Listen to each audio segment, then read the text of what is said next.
اعوذ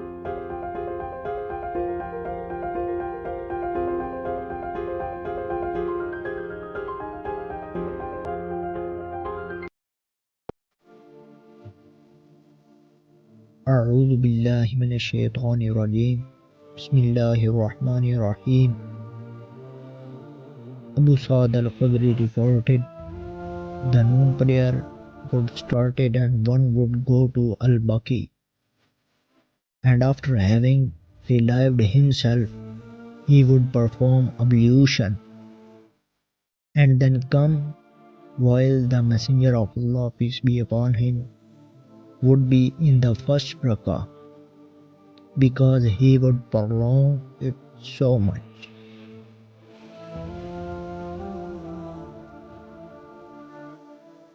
Qaza reported, I came to Abu Sa'd al-Khudri and he was surrounded by people. When the people departed from him, I said, I am not going to ask you what these people have been asking you. I want to ask you about the prayer of the messenger of Allah, peace be upon him. He, Abu Sa'd, said, there is no good for you in this.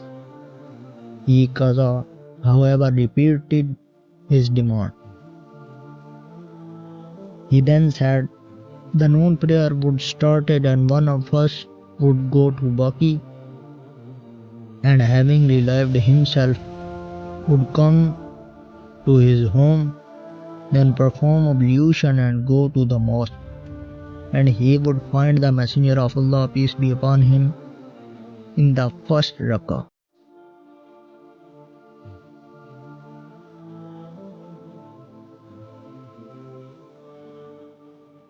Abdullah bin Sa'd reported, the Apostle of Allah, peace be upon him, led us in the morning prayer in Mecca and began Surat al-Mu'min. But when he came to the mention of Moses and Aaron, verses 45,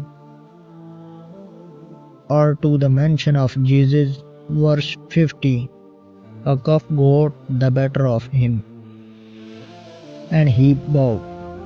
Abdullah bin Sa'd was present there, and in the Hadith narrated by Abdul Razzaq, the words are, he cut short the recitation and bowed.